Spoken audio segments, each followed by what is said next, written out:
Bayangkan ada anak muda, kaya, tapi juga penuh kontroversi.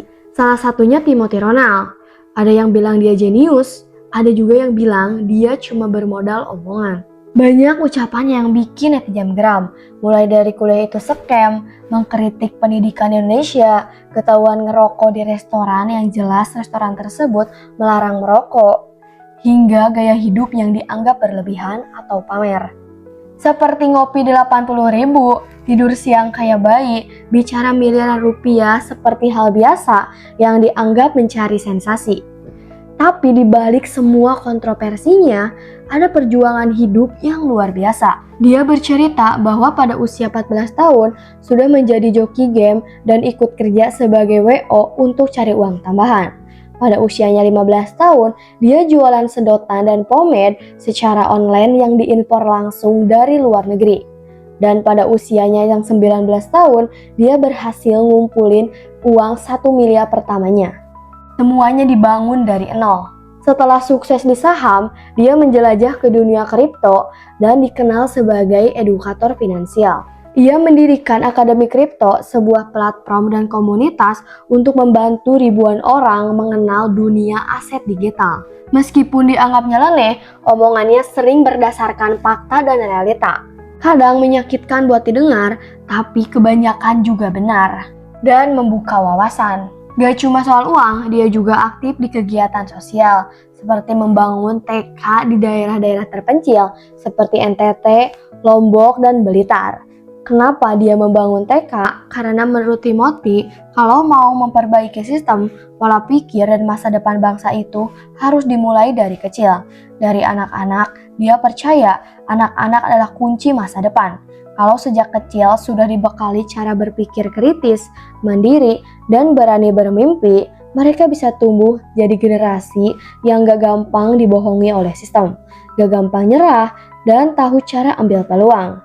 Dia bilang mindset itu pondasi, dan pondasi terbaik dibentuk waktu masih polos-polosnya, yaitu TK. Jadi ketika banyak orang sibuk cari panggung atau gaya hidup mewah, Timothy justru investasi ke pendidikan anak-anak kecil di daerah pelosok. Bukan cuma tentang bangunan TK-nya, tapi juga sistem belajarnya, gurunya, bahkan mindset komunitas sekitarnya. Karena perubahan itu gak cukup dari atas, harus dimulai dari akar. Selain itu, tiap minggu dia rutin bagiin beberapa ton beras untuk masyarakat. Yang artinya kekayaan yang ia miliki bukan hanya untuk pamer, tapi ingin bermanfaat bagi orang lain. Karirnya terpicu oleh masalah finansial keluarganya, hingga akhirnya dia punya tekad. Ia ingin sukses dan mandiri, hingga akhirnya terobsesi oleh tokoh-tokoh sukses dunia. Seperti Bill Gates yang sejak muda tertarik dengan teknologi dan membangun Microsoft dari garasi rumah bersama temannya. Timothy juga memulai dari bawah. Ia juga terinspirasi dari Warren Buffett, mempelajari strategi keuangan, membaca data, membangun bisnis, dan bagaimana mereka berpikir. Ia belajar dari buku, video, bahkan kegagalan demi kegagalan, sampai akhirnya ia punya pola berpikir dan ilmu sendiri.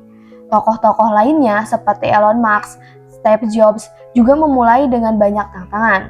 Mereka bukan hanya fokus pada ide, tapi juga belajar keras, konsisten, dan tahan banting.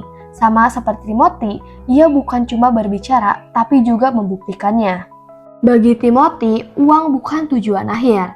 Dia menyatakan bahwa sudah berada di fase game over, di mana uang bukan tujuan utama.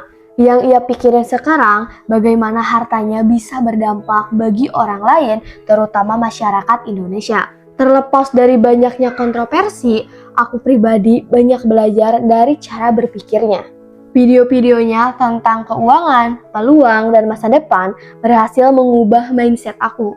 Tentang kerja keras, melihat kesempatan, dan membentuk masa depan dengan sudut pandang yang berbeda.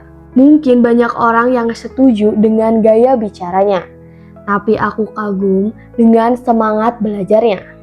Setiap orang mempunyai kelebihan dan kekurangan. Gak ada yang sempurna, tapi kita coba lihat sisi baiknya.